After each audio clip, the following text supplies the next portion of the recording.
Oke guys, welcome back to Daily Charting with Toshi, di mana kita akan daily chart your favorite cryptocurrencies. Dan kita masuk ke DCWT sesi kedua, di mana di sesi kedua ini fokus kita chartingnya akan lebih ke altcoins ya.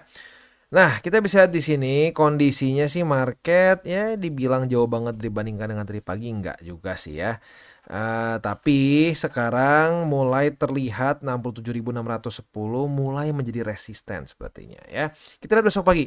Kita lihat besok pagi apakah daily close-nya masih bisa di bawah dari 67.600 atau enggak ya. Dan bahkan tadi sempat retest juga ke 66.253. Ya kita lihat nih, kita lihat apakah akan koreksi lebih dalam atau tidak. Oke, satu udah bilang ya, banyak lagi yang komen, jadi cepetan bahas komen katanya ya. Oke, langsung aja kita ke komen. Jadi kita ke atas dulu ya. Di sini ada dari Arfi Astina ya. Kok mau nanya penting nih? Coba bantu jawab dong, bila perlu dimasukin aja ke sesi baca komen. Wah, oke. Ini kan siklus BTC belum dimulai. Dan pertanyaan gimana cara kita tahu siklus BTC ini udah di puncak dan udah saatnya TP? Upper Bowl Weekly TP kah? TP-nya berapa persen dari Upper Bowl Weekly? Atau MVRV 3,7 indikasinya sebagai pucuk. Nah, itu TP berapa persen? Nah, intinya TP-nya gimana lah kurang lebih ya. Nah, jadi gini, untuk TP ini gue udah pernah bahas sih sebenarnya dulu ya.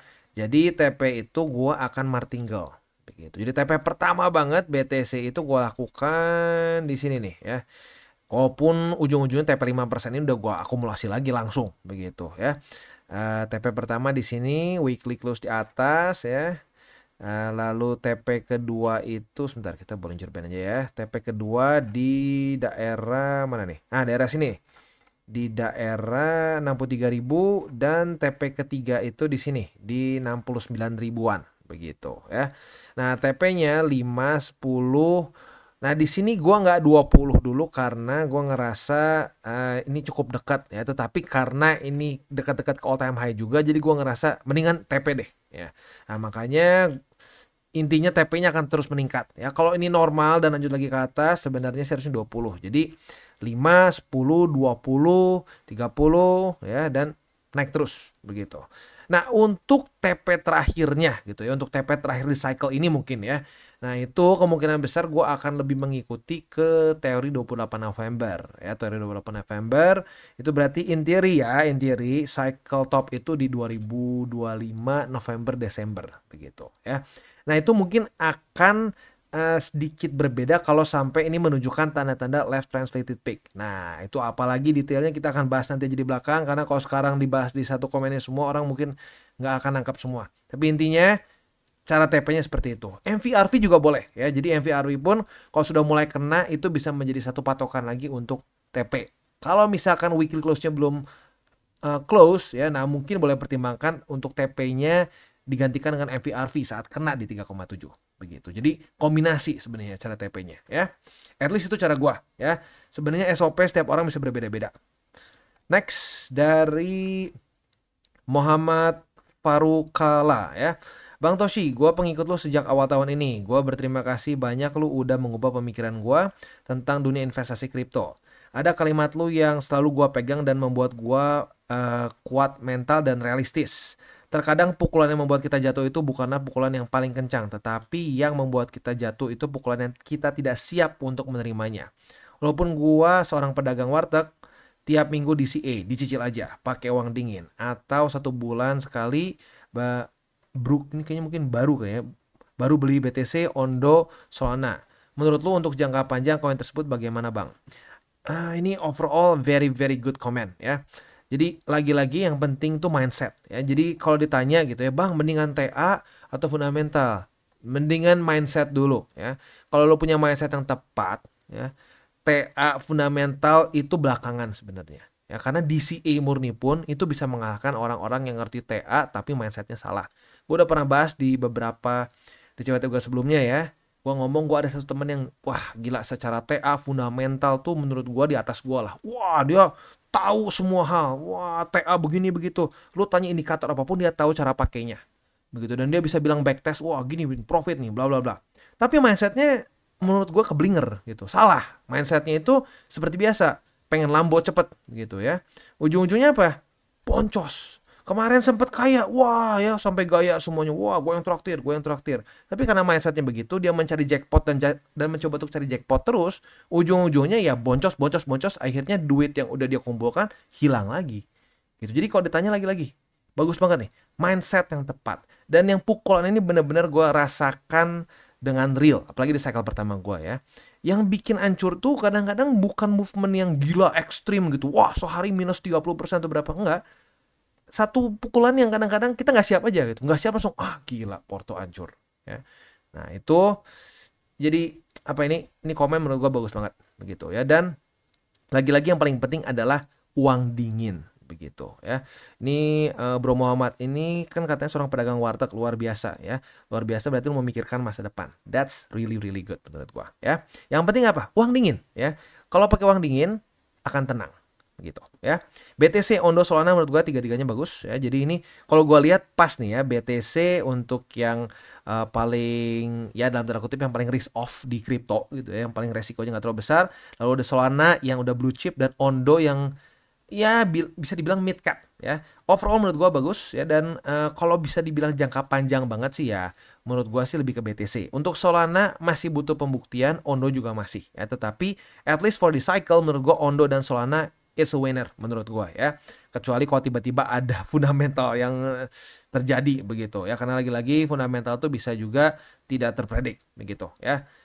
Kurang lebih seperti itu. Next ke Bro Ihsan ya. Terima kasih mamaku. Sukses DCI ya. Waduh, mama ya. Jadi kayak emak. Gak apa-apa deh ya. Yang penting emak-emak bermanfaat. Bang, aku ngikutin abang hampir 6 bulan. Dah mulai bisa charting daily sendiri. Walaupun kadang gak kena TP. Soalnya masih bingung cara cari struktur. Ajarin bang. Karena biasanya aku pakai pattern reversal. Good ya. Dan gini ya, untuk SOP tuh lu nggak harus sama persis sama gua. Lu bisa temukan sendiri cara lu. Misalkan lu pengen tambahin RSI, lu pengen tambahin MACD atau apapun boleh. Nah, tapi kalau lagi-lagi kalau gua lebih suka nyari struktur. Untuk cari struktur simple banget sebenarnya ya. Tinggal ya menurut gua ya yang paling efektif tuh gini, struktur terbaru yang biasa akan cenderung lebih efektif. Kayak struktur di sini akan lebih efektif dibandingkan struktur berapa tahun lalu. Begitu. Karena apa? Karena memang ya bisa dibilang market itu cenderung punya recency bias gitu. Orang tuh lebih melihat price action yang baru-baru begitu. Maka dari itu ya ini bisa jadi kayak struktur nih. Ini contoh ya. Ini soalnya bukan buat charting biasa nih, buat TP. Nah, ini struktur. Lalu contoh lagi ini juga struktur gitu. Nah, ini biasanya akan berubah menjadi satu support atau resisten begitu ya. Itu kurang lebih gambarannya. Next kita akan langsung lagi soal 18 banyak nih ya. Ada dari murid Bang Toshi. Di harga BTC yang sudah segini takut FOMO ya bang. Di harga BTC yang udah segini takut FOMO ya bang. Yang gua malah takut beli. Takutnya nanti pas dia tiba-tiba turun kita malah beli di pucuk jadinya. Sangkut gimana sih abang malah mau alokasi perlu 5%. Nah gini, 50% justru kenapa bisa seperti itu? Karena dia sudah tembus BSB. Begitu. Kalau dia sudah tembus BSB ya, itu ada potensi yang besar, yang at least lebih besar dibandingkan sebelumnya ya waktu dia di bawah untuk bisa mantul. Nah, kalau dia bisa mantul ya, kalau dia sampai akhirnya mantul seperti di contoh itu di 2000 berapa ya, kita coba cek 2023 sebenarnya ya. Rally lalu di 2000 ya di Maret dan di Juni ya. Rally mantul. Nah, lo ada potensi bisa mendapatkan pump ini begitu. Nah, kenapa cuma 50% kalau kayak gitu? Nah, karena apa? Kita harus ingat statistiknya nggak cuma yang happy seperti ini, ada statistik yang menyedihkan juga seperti di sini di Maret 2022. Reclaim, retest, ternyata nggak berhasil mantul, jebol. Begitu makanya gua naikin ya pelurunya jadi ke 50%. Begitu. Just in case kalau sampai jebol ke bawah ya sudah nggak apa-apa. Kita masih belum jor-joran. Begitu karena masih 50. Dan sebelumnya ya lu udah tahu sendiri gue dari Maret gue udah bilang gue hanya 25% peluru. Jadi selama di sini gue masih punya banyak cadangan peluru gue. Gitu ya. Nah, jadi harusnya sih kalau lu ngikutin DCWT dari sebelum-sebelumnya masih banyak cadangan peluru. Begitu ya. Itu alasannya. Next kita masuk lagi ke pertanyaan selanjutnya ke Bro Taufan 2246. Terima kasih Kotoshi dan tim atas komitmennya yang selalu memberikan edukasi yang positif untuk investor kripto di Indonesia. All the best for you guys. Anyway, ini porto gua. 40% di harga 900 juta, ini BTC di 40%, ETH di 30% di harga 48, SOL 20% di angka 2,2, WIF di 5% harga 25.000 dan PP 5% di harga 0,14. This is good. Lu tahu purchase harga rata-rata lu. This is good ya. Nah, pertanyaannya worth it nggak kalau gua keep ini untuk 8 tahun ke depan, 2 cycle tanpa TP sama sekali? BTC Ethereum yes, Solana masih maybe, WIF dan PP historically speaking no. Begitu. Kenapa? Karena historically speaking meme coins itu tergantung hype begitu ya. Jadi ya kalau dia biasanya fundamentalnya nggak ada, maksudnya nggak ada spesifik use case-nya selain hype gitu ya. Itu di cycle selanjutnya akan keganti sama hype lain begitu. Nah, jadi kalau menurut gua sih BTC Ethereum yes, Sol maybe, WIF PP enggak sih. Kalau menurut gua lebih baik kalau mau TP di cycle ini begitu ya.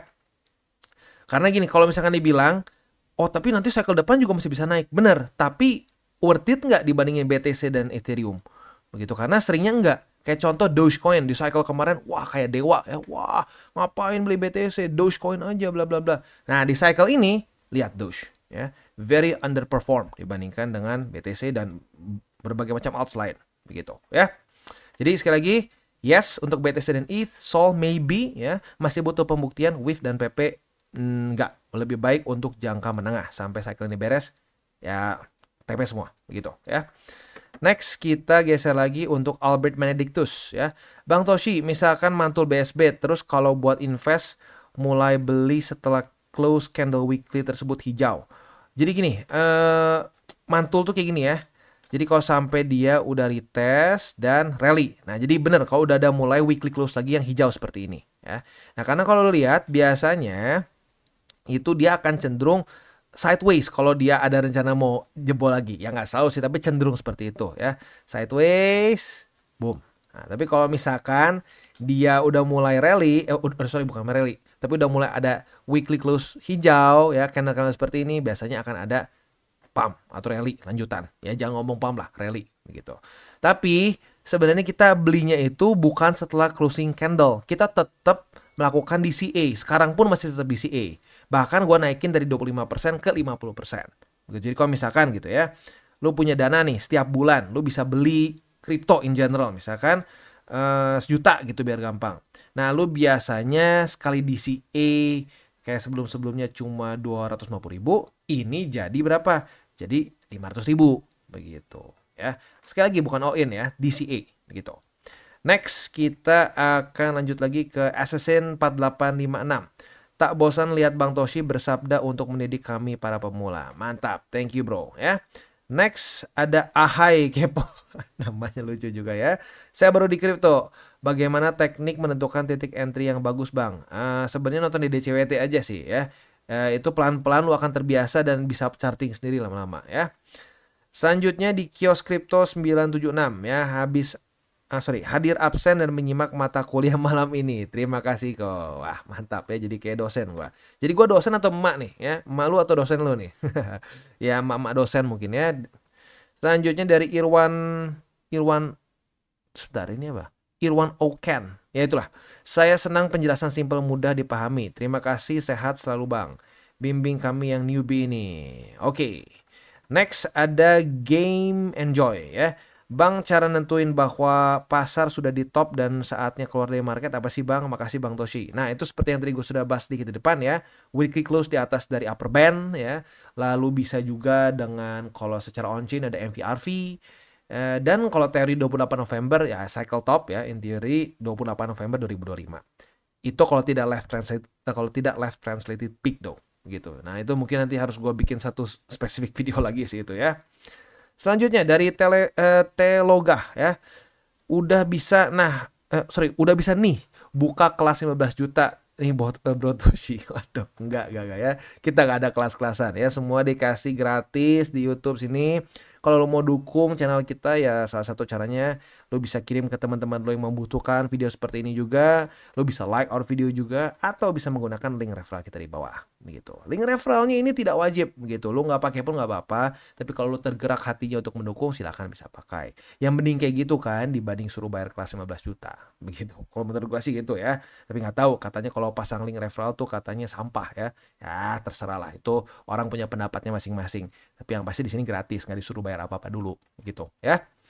Next dari Tito Willy ini kayaknya ya. Bang, di weekly BTC ada double top nggak sih? Saya mau diskusi aja bang, biar kita jangan masuk dulu DCA boleh. Jadi gini, bener DCA aja. Masuk tuh maksudnya gimana? All in, jangan all in ya. Kalau DCA boleh banget, bahkan DCA gue naik ke 50%. Double top ya. Menurut gue even worse, ini bukan double top sih. Ini malah lower high kemungkinan ya. Ya at least kalau sampai terjadi koreksi ya. Kalau sampai terjadi koreksi pada minggu ini masuknya ke lower high. Tetapi kita nggak bisa pungkiri juga statistik kalau dia berhasil mantul gitu. Kayak contoh berhasil mantul tuh ya kayak di sini gitu. Ini lower high sebenarnya kan. Ini lower low, ya, lower high, lower low, lower high, lower low. Nah tapi kalau dia mantul itu bisa tembus begitu. Sama juga kayak contoh tuh di sini enggak sih ya. Di sini terbuat high, low, mantul begitu. Tapi intinya kalau dia bisa mantul di BSB, statistiknya cukup besar kita bisa rally gitu. Bahkan even ya kalau mau ngomong ini pump ya karena 11, 13 dan 12 begitu ya. Itu yang makanya gue bilang kita mulai DCA lebih besar begitu. Tapi tetap DCA bukannya all in begitu ya.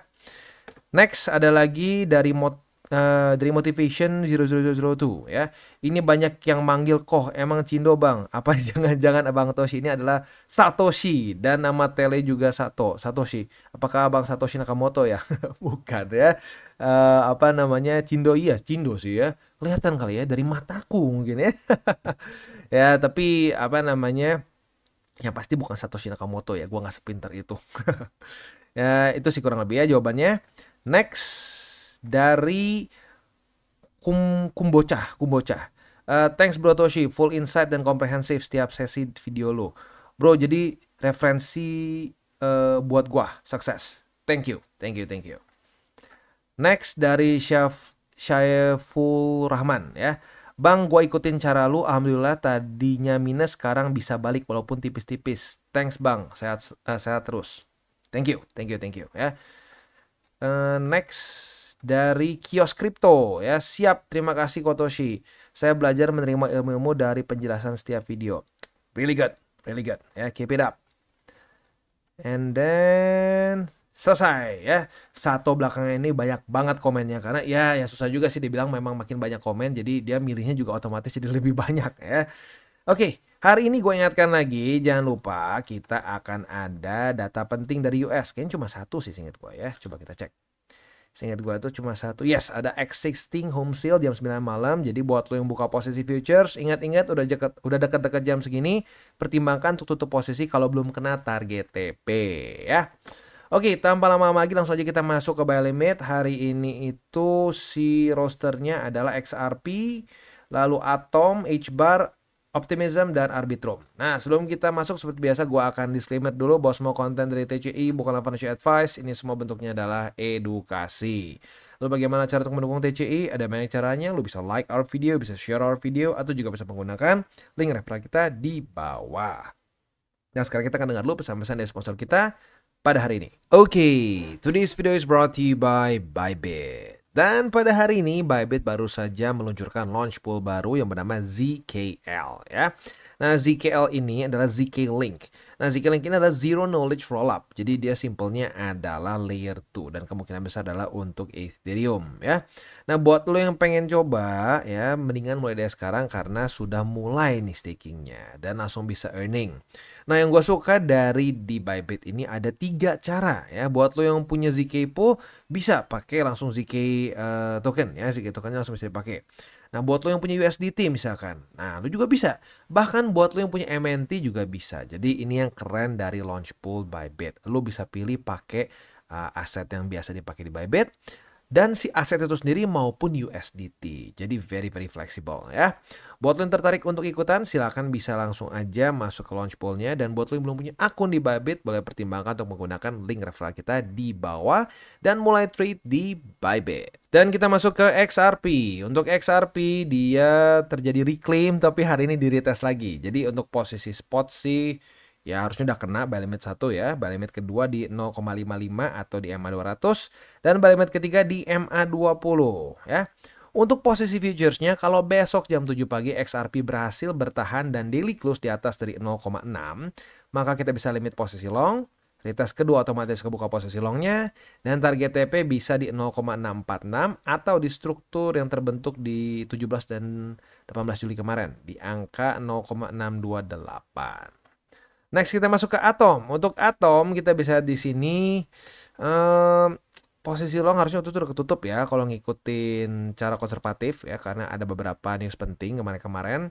Sekarang terjadi retest pertama di MA20. Apabila besok pagi jam 7 daily close-nya masih di atas dari MA20, kita bisa limit posisi long. Retest kedua otomatis kebuka posisi longnya dan target TP di angka 6,612 atau kalau mau sedikit lebih konservatif boleh di 6,536. Posisi spotnya MA20 harusnya udah kena ya, berarti tinggal di 5,678 dan selanjutnya masih cukup jauh jadi kita ya skip dulu aja. Kita lihat ya next seperti apa. Next kita masuk ke H-bar. Untuk H-bar kita bisa di sini posisi short kita itu kemarin kan sudah kena target TP.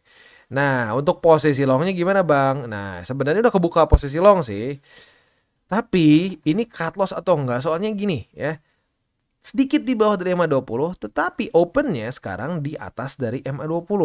Begitu. Jadi kayaknya karena seperti ini, nanggung, kita tunggu aja sampai besok. Ya, jam 7 pagi daily close di mana? Kalau di bawah dari MA20, cut loss. Kalau di atas dari MA20, kita pertahankan posisi long kita. Dan target TP-nya ya masih sama seperti kemarin di 0,0751. Begitu. Ya. Posisi spot udah kena di 0,07, harusnya tinggal satu lagi berarti di 0,0646 ya. Next kita masuk ke OP atau Optimism ya. Untuk Optimism retest 1, retest 2 sudah terjadi di MA50 ya. Tepatnya sih di sini 21 dan 22 kemarin. Lagi-lagi ya dia sedikit di bawah dari MA50 ya, tapi opennya di atas. Jadi kita hold dulu aja dan sekarang juga sebenarnya udah lagi profit sih. Posisi long kita di sini berarti sekarang profit sebesar 3%-an. Nah, kalau udah deket-deket jam 9 malam, boleh pertimbangkan untuk tutup posisi kalau belum kena target TP. Seperti yang gue ingatkan tadi, ya. Untuk posisi spotnya, buy limitnya MA50 sudah kena. Ya berarti sekarang tinggal satu aja di MA20 atau di 1,709, ya. Next ke Arbitrum. Untuk Arbitrum posisi long kita kena target TP. Retest 1, retest 2 di 0,759 ya. Kebuka posisi longnya. Kemarin lumayan deg-degan, nyaris jebol. Ternyata mantul lagi pada hari ini dan kena MA50. Artinya kita sudah mengantongi profit sebesar 7,74%. Asik ya. Itu untuk posisi long. Untuk posisi shortnya kalau sampai besok daily close-nya jam 7 di bawah dari MA50. Kalau di bawah dari MA50, retest kedua sebagai resisten, kita bisa buka posisi short dengan target TP kita di 0,7592 ya. Itu untuk posisi futures. Untuk posisi spotnya, buy limitnya tinggal di 0,759 ya. Paling kalau mau satu lagi di MA20 ya, karena sisanya sih ya lu lihat sendirilah ya. Kehabisan struktur kita gitu ya. Oke, kurang lebih seperti itu untuk hari ini. Sekali lagi mengingatkan 3 golden rules. Jangan pakai uang panas, jangan over leverage, dan berpikirlah jangka panjang. Oke guys, jadi itu adalah akhir dari segmen DCWT kita pada hari ini. Dan jangan lupa bagi kalian yang merasakan manfaat dari segmen ini, jangan lupa untuk share ke teman-teman kalian. Dan apabila lu pengen mensupport channel kita, ya TCI, jangan lupa untuk menggunakan link referral kita di bawah. Nggak wajib ya, tetapi apabila lu menggunakan link referral kita di bawah, ada macam-macam ya, dari Bybit, Huobi, Maxi, toko kripto, dan banyak lagi ya. Ya, walaupun nggak wajib, tapi kalau menggunakan link referral kita, lu secara langsung membantu perkembangan dari TCI. Dan satu lagi, jangan lupa juga untuk join Telegram group kita, di mana kita bisa ngobrol-ngobrol santai mengenai dunia cryptocurrency secara dua arah. So, jangan lupa untuk like, subscribe, click the bell icon, and see you on the next video.